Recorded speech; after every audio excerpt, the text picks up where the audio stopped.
everybody. Um, I think we might all know each other, which is kind of cool. We have a nice small group tonight, which is totally good. But I anticipate maybe other folks will join us in a little bit. So, hi, everybody. I think folks know that I'm Michael Munson, and I'm going to turn things over to Caleb in just a second. So, Caleb, why don't you get us cruising? Great. Thank you, Michael. Um, Hi, everybody. Thanks for coming tonight. So I'm Caleb. If you don't know me, I think I know all of you. And tonight we'll be doing kind of a discussion, presentation, but also just conversation about staying active in the winter, kind of looking back at some points from my last discussion about COVID safety, and then also brainstorming some ideas for how staying active can look in the colder months of the year. Some of you, I believe, came to our last discussion about staying active during COVID. So that happened earlier in the summer. And I want to bring back some of those thoughts that we came up with that seemed to be meaningful for people, but kind of looking at this through uh, the winter perspective now. So we talked about last time how COVID has created certain barriers to staying active and doing things that we enjoy. For example, gyms are closed if those were spaces people used, especially during the winter. And social interactions have been limited. So even getting together with other people to do something social or active together has also been limited. Um, and now with the cold weather, I think those activities have become even more restricted. So I was really enjoying going on walks with people sometimes, masked and at a distance, but now that's a little bit less enjoyable, but it definitely still can be. And I think it's also more difficult to stay motivated right now. For example, I love being active and consider myself an active person, but lately most of my activity comes from walking my dog outside, and it's still a great way for me to get outside and move, but I'm not as active as I have been at other times. So I just want to recognize that that's totally okay. We're all coming from different places of what our activity level is, what we want to be doing, and that's all awesome. And I hope that people can kind of take from this what's meaningful. So maybe if some of the ideas we talk about sound like activities that might be fun to do, that you might try those. But also, if none of them sound engaging to you, that's also totally okay. But I hope we will generate some ideas in our conversation. So I want to start off with a question. What do you think of when you hear staying active? Some of us might see being active as exercise or as working out, and that might be our initial thoughts. And then for others, it might be more like doing the things that you need to do in your life and having the ability to run errands and get things done and meet goals, which is also an awesome way to be active and be engaged. It sounds like we have some different ideas about what staying active means, and I think that staying active looks really different for every person, and can fit into our lives in small ways. And it doesn't always have to be those like intense exercise um, kind of activities that I think a lot of people think of, as in like going to the gym and lifting weights or going for a run. Those can be sometimes really enjoyable forms of movement, where you're getting your heart rate up and sweating, but there are also lots of other ways to be active and to move that might be a little bit more manageable right now and might be more fun to fit into our routines if they're not the most intense ever. But some people love that stuff. So it looks different for everyone. And I think, especially right now, it's important that we focus on what makes our bodies feel good and what we enjoy, instead of things that feel like a chore that we feel pressure to do or feel guilt about not doing. Um, so I think that might be kind of where the working out culture and exercise culture might be kind of problematic. If you feel a lot of pressure to do things that put your body under a lot of stress, but it's not enjoyable, that can be hard to stay motivated to do. Um, I find like the most motivating things are the most fun for me. Um, and again, those things can be small, like sitting at our desk and stretching a little bit, and that might be easier to fit into our routines right now. So my assignment, if you'd like to participate in this, no pressure, is to write down one or two things that we talk about today. So we'll do more brainstorming about specific activities and see if any of those sound fun or enjoyable for you that you might be able to put into your daily routine or weekly routine in the next week, and just see how that feels to do. Because I think also listening to what our body tells us about what we're doing is really meaningful and helps to find that motivation too. So we talked about this at our last conversation too, but I wanted to reflect on some of the reasons why incorporating some form of activity in our daily routine can be really helpful. It can really benefit us physically and mentally. So it's not all about looking a certain way or being physically fit necessarily, but it also has a lot of benefits mentally, which I think is especially important when it's colder and darker and when we're spending a lot of time in our homes. So having some activity in your day can help with sleep and maintaining good energy and a positive mood. And even though getting outdoors might be a little bit more challenging when it's cold, we get that vitamin D from the sun, and that can help us with focus and creativity. So there are definitely the physical benefits to incorporating some kind of activity, but it's also a lot of mental benefits as well.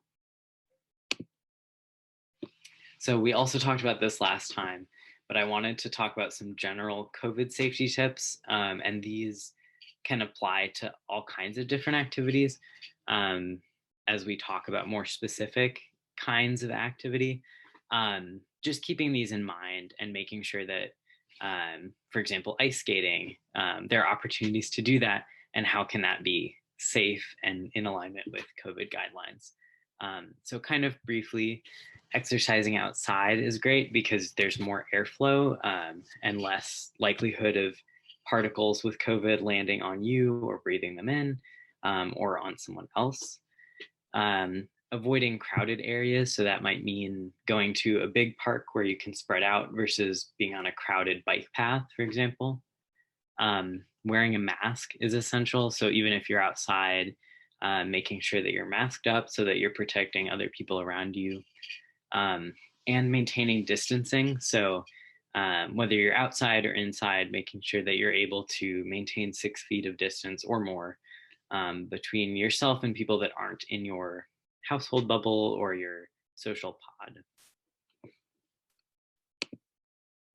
And I also want to talk a little bit about indoor gyms.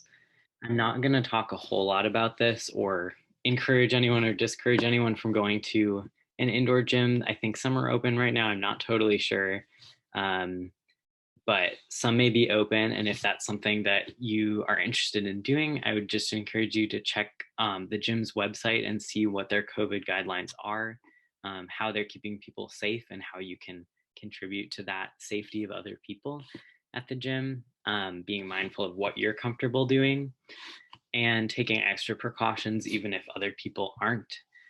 So always wearing your mask, distancing, disinfecting surfaces, and make sure you're monitoring your symptoms in case you start to feel sick and you don't want to bring that into a space with other people. And I believe Michael will share a link that has some more tips for COVID safety in gyms when he gets around to that.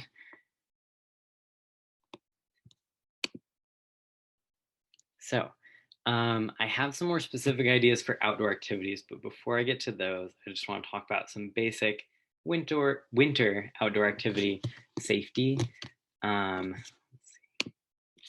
So wearing layers, this is from Premier Health, a little graphic that I found. So I think living in a colder place in Wisconsin, we all kind of have the experience of going outside and not having the right layers to either stay warm or cool down. So wearing different layers of clothing, gloves and scarves can really help regulate our temperatures. Making sure if you're exercising that you have a hat and mittens if it's really cold, because those can protect your extremities. And boots that have traction and that are waterproof are really helpful as well for keeping your feet warm and dry. And then this part is about shoveling, but also I think can apply to any kind of activity that you're doing. So if you're walking or running or hiking, doing something that's elevating your heart rate, making sure to kind of ease into it and warm up your muscles, which is kind of hard to remember to do sometimes in the winter. Um, and then making sure you're taking breaks and drinking water, because hydration is important no matter how cold it is outside. So I put together some ideas for outdoor activities, and I'd love to hear if other people think of things that come up while we talk about this. I'd love to add those kind of to the options that are out there. So a lot of people talk about walking during the winter as a favorite winter activity, and that's also something I love. And being in the snow and just being outside can be really nice and a great way to continue to be active, even if it's not super strenuous. So maybe walking to the grocery store instead of driving if you do have that option. Um, it's also a great way to incorporate some social element to exercising. So you might be able to do a distance walk with masks with somebody who's outside of your household, or talk with somebody on the phone. Those are some ideas we came up with last time too, or listening to music or a podcast to make it a little bit more fun and entertaining. And you can do those same things while running or hiking. And I just put some notes about shoes with good traction being really helpful, and layering, like we talked about. One of my favorite things to do in the winter is ice skating, and it's also really great way to exercise. And if you're familiar with Red Arrow Park in Milwaukee, they are open, and it looks like you just need to reserve a time slot with yourself and your COVID pod if that's something you're interested in doing. And I believe Michael can share the links to that website and the Urban Ecology Center, which is also a great resource in Milwaukee. And the top picture here is from our sledding event last winter, which was really fun. So the Urban Ecology Center offers equipment lending. So they have sleds, snowshoes, and skis if those are things that you enjoy doing or would like to try. They also have options for guided walks and hikes, which I'm not sure what those look like during COVID, but I think can be really great options if you want to do something a little bit more social and be outside in the winter. Does anybody else, while we're here, have other ideas for outdoor activities? This is Michael. I don't do it as much anymore, but I used to love to like shovel my driveway, which I really love to shovel, and then like offer to help shovel somebody else's driveway or just go and do it for them. So it's exercise, but I also feel really good about like, oh, that was nice, like doing something good for somebody. Yeah, shoveling, it's productive and it's exercise. So I think that can be really fun. So I wanted to also talk about exercising at home, because a lot of us are spending a lot of time in our houses right now, our living spaces, and there are still options for getting some exercise while you're at home, even if you don't have a large space to do that in. The first thing I thought of was stretches that you can do while you're at your desk. A lot of us are spending time on the computer, on Zoom calls, and there's still time to, in between, do some movement. One of my favorite things, if anybody wants to join me in this, since we're all sitting at computers, I assume, is kind of like neck rolls and neck stretches, because that can be kind of tight for me.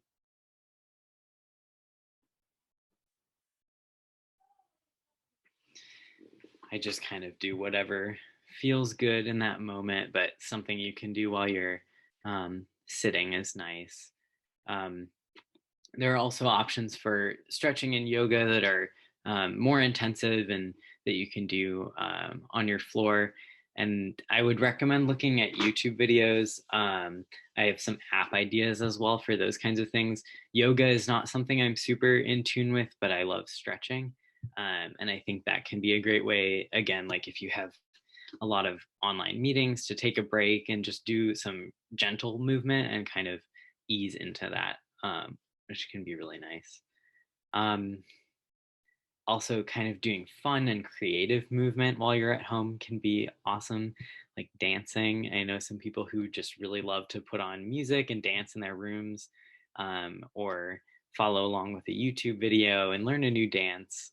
I also know some people who will schedule a Zoom call or a FaceTime to play a song with somebody and dance, maybe just to one song. So it's a 5-minute thing and very low pressure. Or you could have a little dance party with your friends on Zoom. Um, Other ideas are learning specific skills. So there might be YouTube videos that could help with learning martial arts, or learning specific movements, like handstands. I was working on that for a little while, didn't make it super far, but you could do like learning to do a pull up, learning to do different forms of push ups, stuff like that, which is also related to body weight exercises. So Michael will share a link for the list of different body weight exercises, but these are really great because you can kind of do them at any skill level. They're kind of different levels of difficulty, and you don't need any equipment. Some of my favorites are doing squats, push-ups, planks, pull-ups, and wall sits. And there are a lot of options for ways to do those things that are easier as you're starting out. I know push-ups, for example, you can start with like wall push-ups and knee push-ups and move, if you are interested in doing that, to regular push-ups. And in that same kind of area, there some fitness trainers are doing Zoom workout classes, which I don't know a ton about, but Michael will also share a link for that, if that's interesting to anybody. And then he'll also share a list of home workout apps.